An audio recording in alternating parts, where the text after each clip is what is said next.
आदरणीय सभापति जी,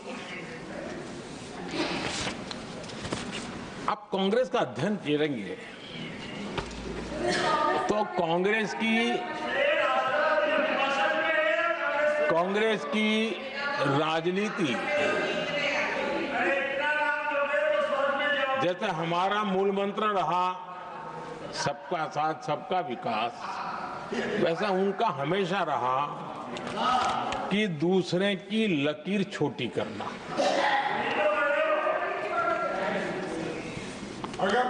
और इसके कारण उन्होंने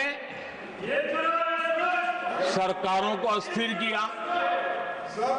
किसी भी राजनीतिक दल की सरकार कहीं बनी तो उसको अस्थिर कर दिया, क्योंकि लकीर छोटी करो दूसरे की, इसी काम में वो लगे रहे। और ये जो उन्होंने रास्ता चुना है ना, औरों की लकीर छोटी करने का, लोकसभा के बाद भी जो उनके साथ थे वो भी भाग रहे हैं, तो उनको पता चला गया ये तो हमें भी मार डालेंगे। और यही उनकी नीतियों का परिणाम है कि आज ये हाल हो गए हैं कांग्रेस के। देश की सबसे पुरानी पार्टी, आजादी के आंदोलन से जुड़ी पार्टी, इतनी दुर्दशा। ये औरों की लकीर छोटी करने में अपनी शक्ति खपा रहे हैं ना। अगर वो खुद की लकीर लंबी करते तो उनकी ये दशा नहीं होती। और मैं बिना मांगे एडवाइस दे रहा हूं, आप अपनी लकीर लंबी करने में मेहनत कीजिए, सोचिए, तो कभी न कभी देश आपको भी ये 10 मीटर दूर यहाँ आने का अवसर देगी।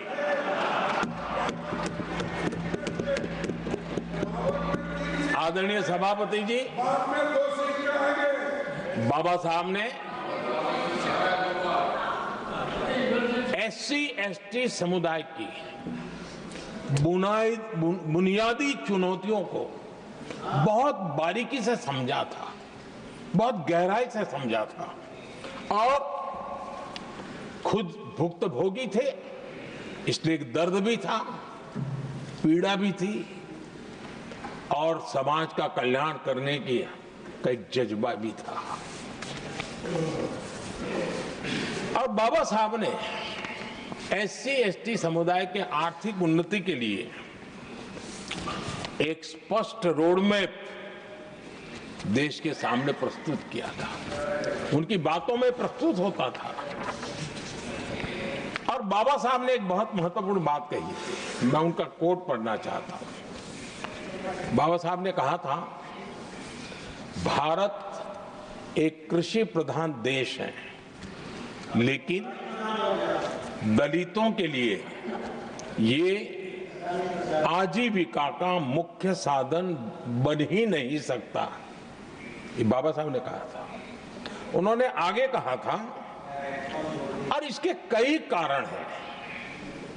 पहला, भूमि खरीदना उनके सामर्थ्य से बाहर है। दूसरा, अगर उनके पास धन भी हो तो भी उनके लिए भूमि खरीदने का कोई अवसर नहीं है। बाबा साहब ने ये एक एनालिसिस किया था, और इस परिस्थिति का एनालिसिस करते हुए उनको तो सुझाव था, उन्होंने आग्रह किया था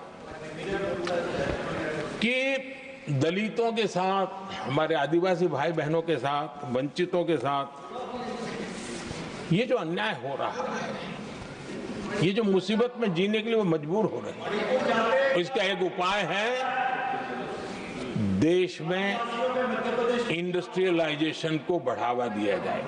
औद्योगिकरण के पक्षकार थे बाबा साहब, क्योंकि औद्योगिकरण करने के पीछे उनकी कल्पना साफ थी। स्किल बेस्ड जॉब्स और एंटरप्रेन्योरशिप के लिए, आर्थिक आत्मनिर्भरता के लिए दलित, आदिवासी, वंचित समूहों को एक अवसर मिलेगा और उसे वो उत्थान का एक सबसे महत्वपूर्ण हथियार मानते थे। लेकिन आजादी के इतने सालों के बावजूद भी,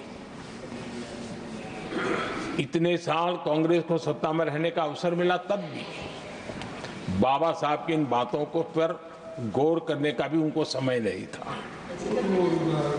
उन्होंने बाबा साहब की इस विचारों को पूरी तरह खारिज कर दिया। एससी एसटी समुदाय की आर्थिक लाचारी बाबा साहब समाप्त करना चाहते थे। उसे कांग्रेस ने ऐसा उल्टा काम किया कि उसको गहरा संकट बना दिया।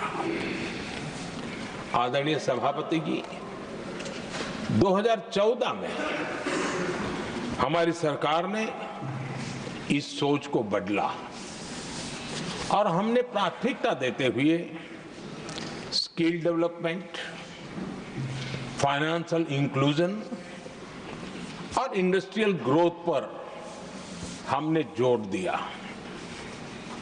हमने पीएम विश्वकर्मा योजना बना करके समाज का वो तबका जिसके बिना समाज की रचना ही संभव नहीं है, और हर गांव में छोटे छोटे रूप में बिखरे हुए समाज, जो पारंपरिक कार्य करने वाले हमारे विश्वकर्मा भाई बहन, लोहार हो, कुम्हार हो, समाज के सोनार हो, ऐसे सारे जो वर्ग के लोग हैं, पहली बार देश में उनके लिए कोई चिंता हुई और उनको ट्रेनिंग देना, टेक्नोलॉजिकल अपग्रेडेशन के लिए नए औजार देना, डिजाइनिंग में उनको मदद करना, आर्थिक सहायता करना, उनके लिए बाजार उपलब्ध कराना, ये सारा दिशा में एक विशेष काम हमने अभियान चलाया हुआ है। और समाज का ये वर्ग है जिसकी तरफ किसी ने ध्यान नहीं दिया, और समाज नियंत्रण में जिसका महत्वपूर्ण रोल है, उस विश्वकर्मा समाज की हमने चिंता की।